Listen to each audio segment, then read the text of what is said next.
You ever have anybody say to you, don't just sit there, do something? Yeah, I have had someone say that to me. It's probably my mother. Have you ever wanted to say it to someone? No names? Yes. Don't just sit there. Do something. It seems to me that this is the message of the parable of the talents in Matthew 25. And so I want to look at that parable for just a moment as we stand on the cusp of a new year. And we think about what 2017 would look like. I would suggest to you that my advice to you is don't just sit there, do something. And that's what Jesus expects of us also, according to this parable in Matthew 25. Now, the first time I preached on this, I went to my sermon file. I have a sermon file in the back room there. It has about 900 sermons in it or so that I preached over the years. I went back and looked for the first sermon I ever preached on this topic, and the title of the sermon was Talents for the New Year. It was a sermon I preached the first Sabbath of the new year, and I entitled it Talents for the New Year. But I discovered through the years that that's a bad title. While God wants to use our talents in the new year, really the context of this parable is something very, very different. The context of this parable is the second coming of Jesus. And so a more appropriate title for a sermon on this parable would be Talents for the End of Time, or Talents for the Last Days. I'll show you that just a little bit more as we go through. The context of this passage in Matthew 25 is it's sandwiched between two other parables. The first parable of Matthew 25 is the parable of the 10 virgins. We studied that just a few weeks ago. The parable on the other side of this parable of the talents is the parable of the sheep and goats. It's the judgment parable where God takes the sheep and puts them on the right hand and takes the goats, for those of you on this side of the church, and puts them on the left side. And so you have this parable sandwiched in between the two of them. Matthew 24 immediately precedes Matthew 25. And some of you will know that Matthew 24, the whole topic of Matthew 24 is the second coming of Jesus. And specifically in Matthew 24, it is the signs of the second coming of Jesus. And so after Jesus talking about the signs of the second coming and about his coming in Matthew 24, he tells these three parables in Matthew 25. He ends Matthew 24 with these two verses towards the end. Matthew 24, 42 and 44. Matthew 24, 42 says, "Watch therefore, for you do not know what hour your Lord is coming." And then Matthew 25, 44 says, "Therefore you must also be ready, for the Son of Man is coming at an hour you do not expect." Jesus talks about the second coming, and then he gives us this advice. He gives us this charge. And he says, be watching, because you don't know what hour the Lord's coming back. Be ready. And so the question, I think, comes from those two verses. The question comes, how do we wait, watch, and be ready? How do we do that? I think we all want to be ready for Jesus when he comes back. How do we do that? How do we watch and wait? And I think the answer to that is these three parables. Now, some of you have heard me teach this before when I preached on the first parable in Matthew 25. But the purpose of these parables is to teach us what we should be doing while we're waiting for the second coming of Jesus. I also want you to see that the parable itself kind of leads you to think about the second coming of Jesus. Matthew 25, verse 14 says, "For the kingdom of heaven is like a man traveling to a far country, who called his servants and delivered his goods to them." And then down in verse 19, it says, "After a long time, the Lord of those servants came and settled accounts with them." What's the climax of the parable? It's the coming of the master. Jesus is the master in the parable. The coming of the master represents the second coming. This parable is a parable of the second coming. This parable is a parable that's very meaningful for today. It's a parable for the waiting time. It's a parable for now. It's a parable for us today, because we're living in this waiting and watching time, waiting for the master to return. And so this parable has a special significance to us right now in this part of the world's history, in which we live, waiting and hoping. Don't we hope? Hoping for the coming of Jesus. So I suggest to you that this parable is especially important to us today. Here's the parable, at least the beginning. Matthew 25, starting with verse 14. And by the way, these texts that you see on the screen are taken from the New King James Version. I chose to use the New King James this week because it's just a little bit more familiar, and I wanted this text to feel familiar to you. Starting with verse 14, it says, "For the kingdom of heaven is like a man traveling to a far country, who called his servants and delivered his goods to them. And to one he gave 5 talents, to another 2, and to another 1, to each according to his own ability. And immediately he went on a journey. Then he who had received the 5 talents went and traded with them and made another 5 talents. There we go. And likewise, he who had received 2 gained 2 more also. But he who had received 1 went and dug in the ground and hid his Lord's money." 3 servants. One receives 5 talents. One receives 2. And one receives only 1. This guy looks... I think it's interesting how they portray them. This guy looks good. This guy looks like a miser. Interesting pictures. Evidently, the master knew his servants, and he knew what they were capable of, and so he gave them talents according to their abilities. Now, the word talent in the passage, the Greek word is talenton, which doesn't really help you very much. But the word talent is really a measure of weight, and it becomes a monetary unit. A talent was a certain weight of gold or silver. And so they say that, the commentators say that a talent was really a lot. They say that a talent was equal to 15 to 20 years of wages for the common laborer. So I want you to understand that when the master leaves, he gives these servants, even the unworthy servant, even the third guy who only gets 1, he gives them a ton of money.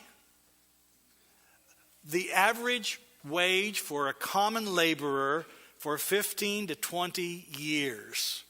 It's a lot of money. I tried to figure this out for Maryland. Just did some quick calculations.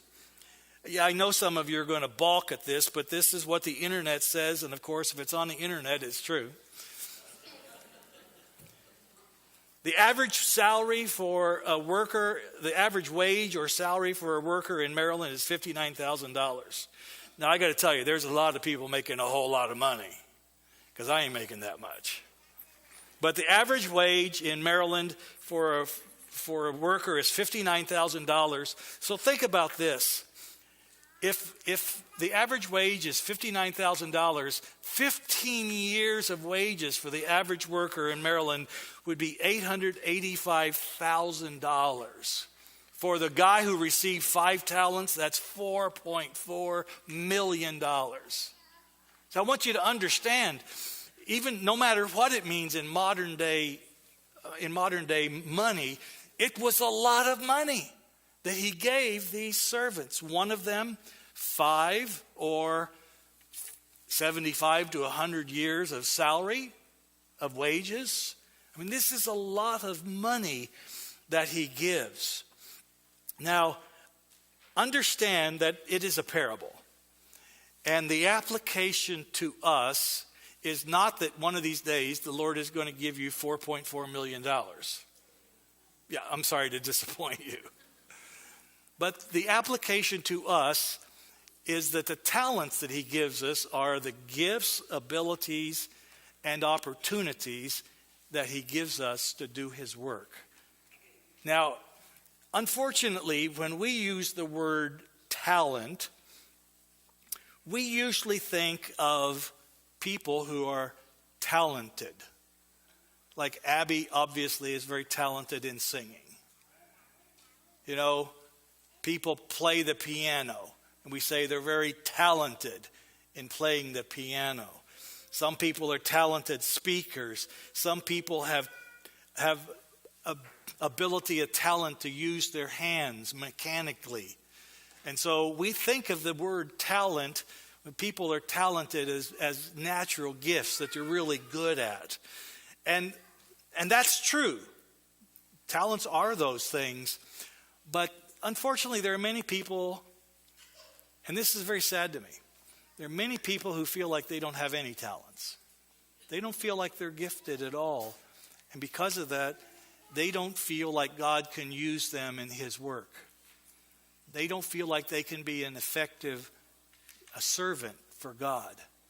But in actual fact, talents are more than just being able to sing and play the piano and speak and work with your hands. I'm going to give you a reading assignment. If you'd like to go to read this afternoon, it's in the book Christ Object Lessons. It's a chapter starting on page 325, and it's simply entitled Talents. So if you forget the page number, you can still pull out the book Christ Object Lessons and find the proper chapter. It's very easy to find. And in the book Christ Object Lessons, Ellen White applies this parable from Matthew 25, and she gives us this idea that talents are more than just simply the things, the natural abilities that we have. But she expands the idea of talents. And she says the talents are basically many other things that we can use to do the master's work. Mental faculties is a talent. Being able to think, being able to speak. She says influence is a talent that we can use to further God's work. You know, all of us have influence over someone. We're friends with someone. And we can use those friendships to help further the kingdom of God. She says time is a talent. All of us have time. You say, no, I don't have any time. Well, all of us have 24 hours a day. And all of us decide how we're going to use that 24 hours a day. God has given us all the equal amount of time. The question is, how will we use it or how will we squander it? She also says that our health is a talent that we can improve. Strength, money, kindly affection, and generous impulses. All of those, she says, are talents that we can use to further God's work. How can one use the talent of influence? Well, next week we're going to introduce you to something called Just Ask. And Just Ask, I'm not going to tell you about it this week. But next week we'll be talking about it. Next, Just Ask gives you the opportunity to influence people around you, the people that you have friends with. Just Ask will ask you to get out of your comfort zone just a little bit and use that talent to influence other people. I think that one thing that's not mentioned here that people can use, they can use their time for prayer. We can serve God by praying for people. And by the way, I just happened to mention this because one of the things I really wish we had for the new year to Williamsport Church was a prayer ministries coordinator. I've mentioned this several times. I've had several people who said I would like to be on a prayer team, but I have not had one person yet say, I would be the prayer ministries coordinator. I've been praying that God will put it on one of your hearts to be our prayer ministries coordinator.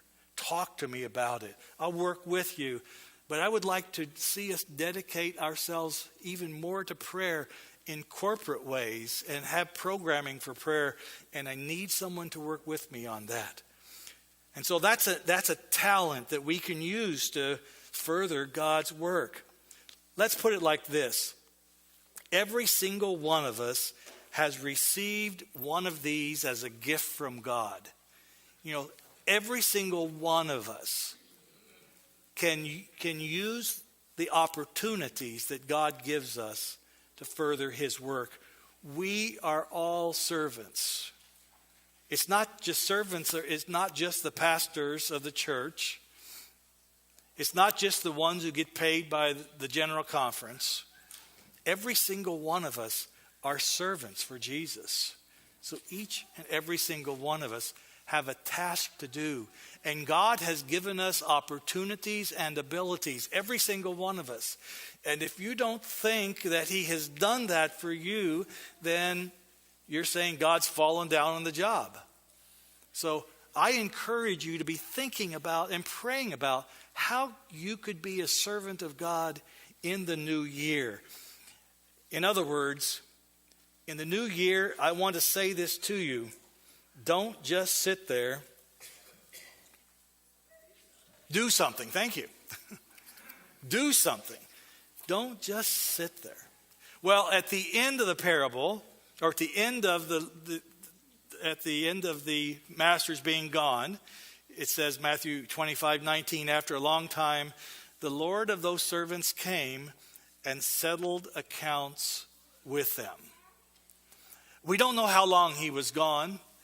Remember, the parable is a parable of the coming of Jesus, so the master is still gone, but it foretells that one of these days Jesus will come back and there will be a settling of accounts.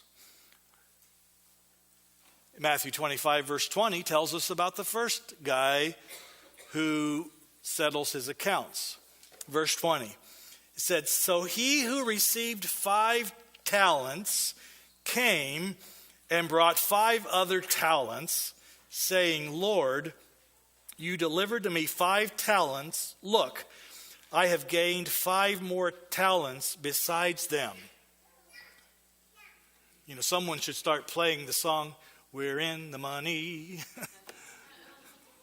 He was. Tim, 100% increase, right? Would your clients be happy if you told them, this year we had a 100% increase in your investment? Yeah, in 1 year. We don't know how long he was gone, but 100% increase. Wow. No wonder the master looks at him and says, well done, good and faithful servant. You were faithful over a few things. I will make you ruler over many things. This is a commendation. He's proud of this faithful servant. I've always thought it was funny, though. What is the reward for a job well done? More work. Figure that out. More responsibility. Now, that could be a disincentive to some people. But it's like the master is saying to his servant, You didn't just sit there, you did something. The next verse. He also who had received 2 talents came and said, Lord, you have delivered to me 2 talents. Look, I have gained 2 more talents besides them. 2 talents, and he receives 4 talents back. Again, an increase of 100%.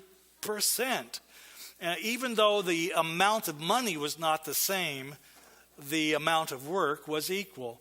And you see, it shows that the master had wisely and appropriately interpreted their skills, because this one doubled his money also, but he didn't have as much to work with.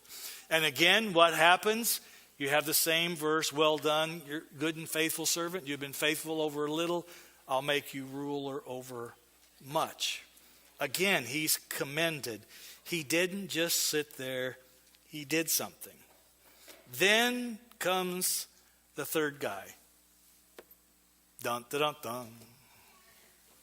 Then he who had received, verses 24 and 25, then he who had received the 1 talent came and said, I can't help but think he's looking down when he says this. I don't think he's looking at him straight in the eyes. He's looking down. Lord, I knew you to be a hard man, reaping where you have not sown and gathering where you have not scattered seed.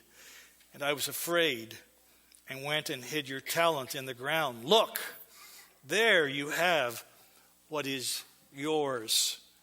And he has the 1 talent back. 1 talent given, 1 talent back is 0% increase. I would suggest to you that if you took your money to a bank and you only got back what you had given, you would say, why did I take it to the bank?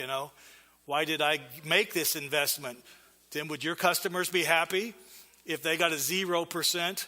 Actually, in this economy, they might be happy with that when everything's going, when we're taking negative increases. Yeah. So, but that's not the point of this parable. Here is it back. To which the master replied to him, he says, I took it and I hid it in the ground. Here it is back. To which the master replied, don't just sit there, do something.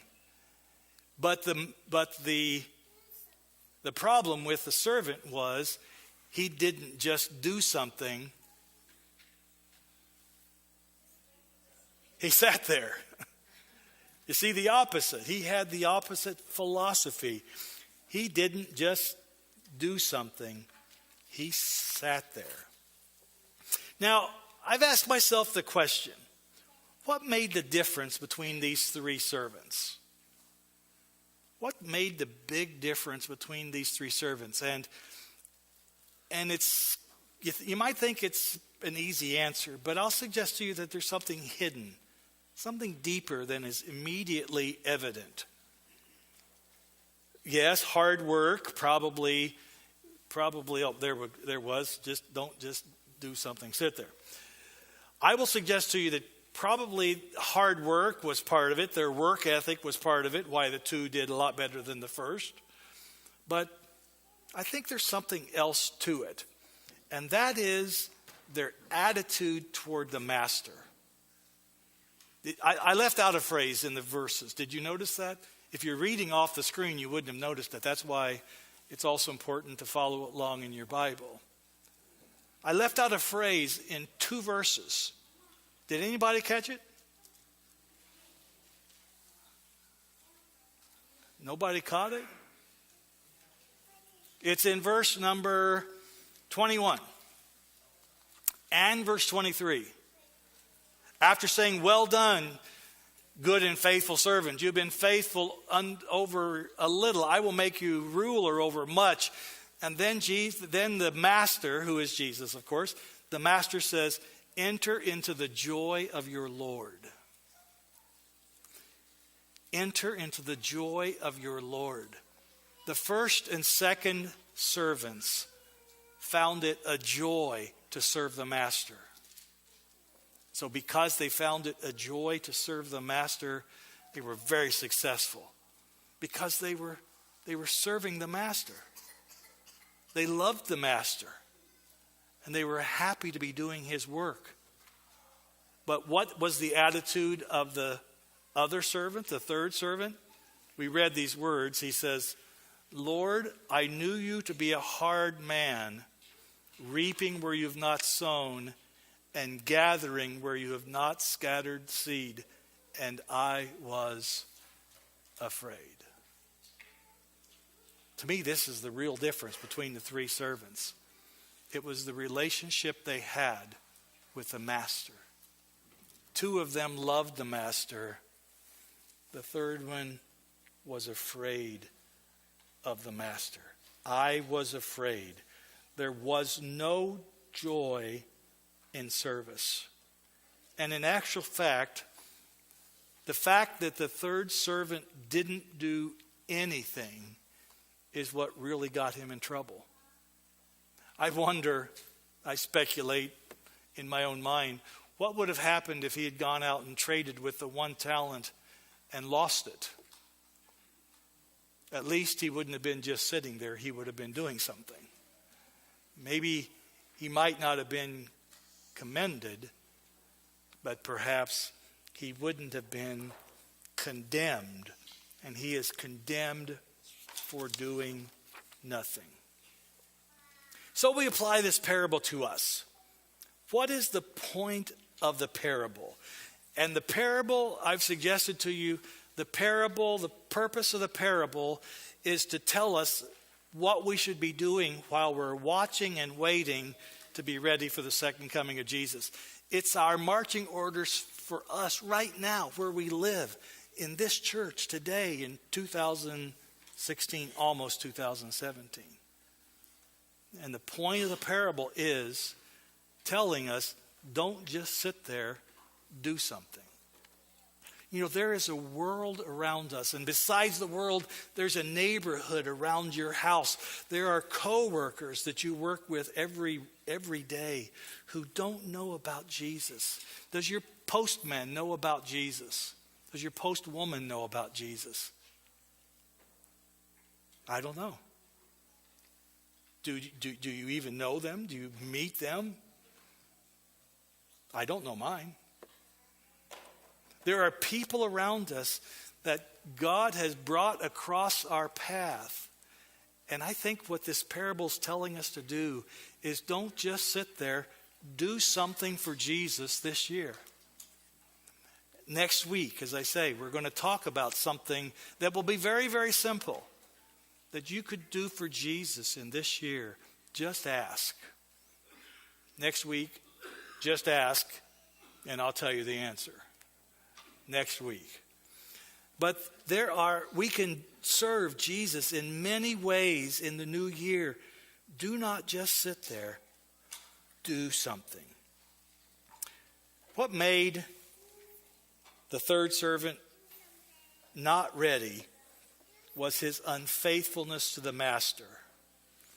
Many, many, many years ago, probably one of the first years of my ministry, probably the second year of my ministry, I ran across this wonderful quotation from the book Gospel Workers. And I have come back to this quotation many, many times in my ministry. It says this: the approval of the master. Would you like to have approval of the master? Wouldn't you like to hear the words, well done, good and faithful servant, not you're a miserable servant? Don't you want the approval of the master? The approval of the master is not given because of the greatness of the work performed, but because of the fidelity in all that is done. It is not the results we attain, but the motives from which we act that weigh with God. He prizes goodness and faithfulness above all else.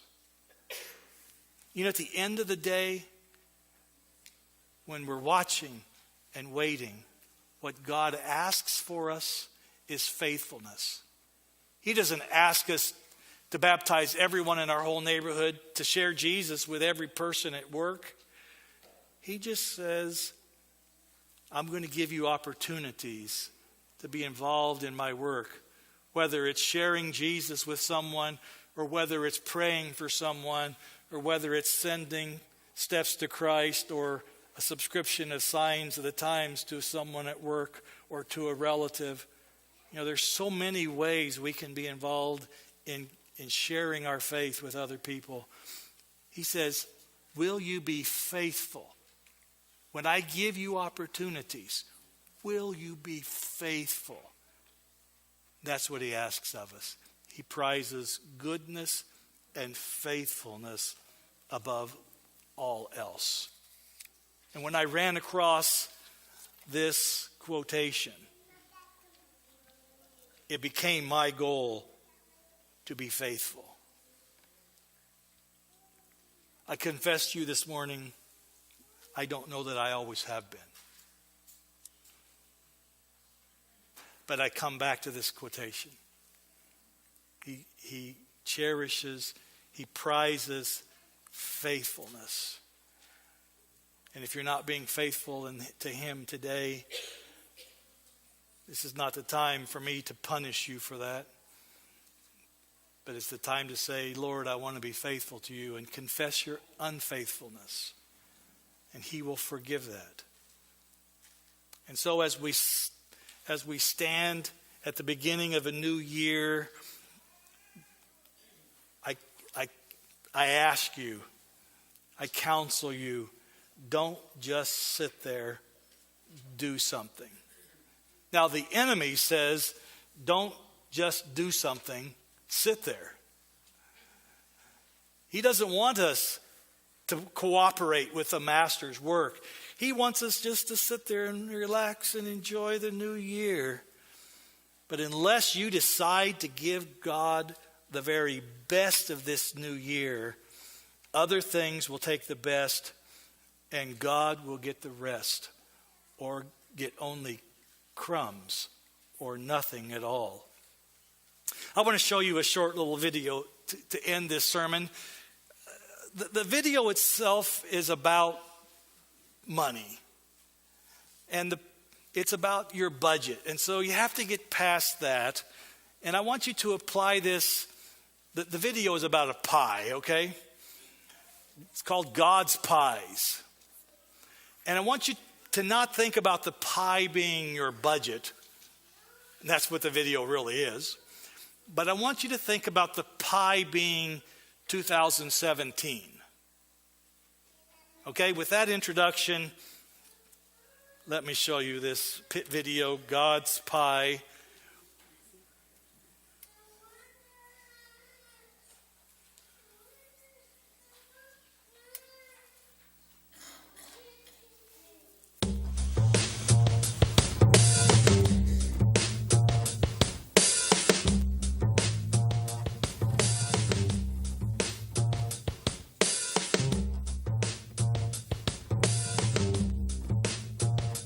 Thanks.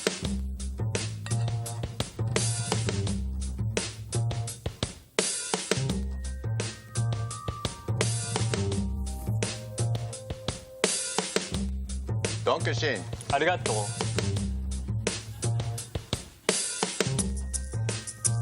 Oh, I couldn't. Well, maybe just a bite. Oh, yeah! All right!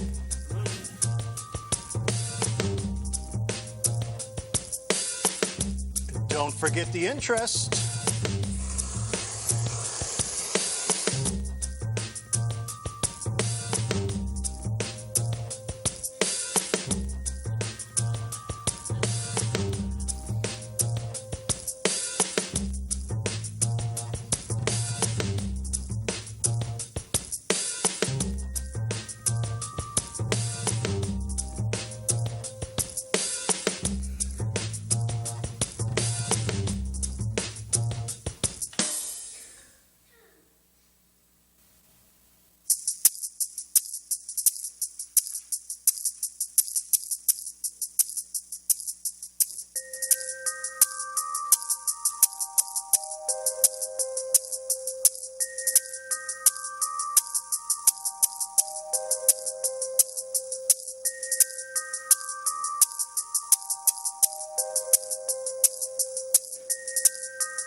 He brought the pie.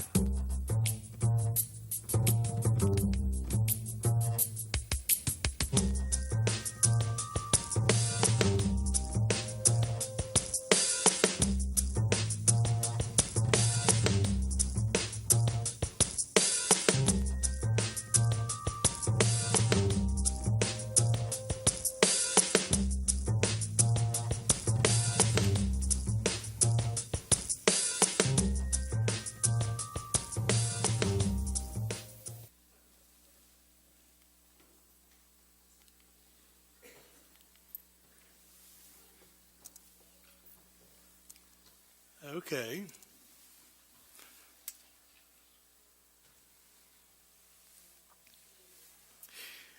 The pie is the year. 2017 stands before us. Will we give God the best, or will we give him the rest, or will we give him nothing?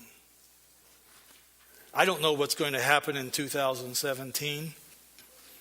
I do believe Jesus is coming again. Could it be in 2017? I don't know. Only he knows. But what is our response while we are watching and waiting? I believe it's the year to not just sit there. Williamsport, do something. Pastor Zolman, do something.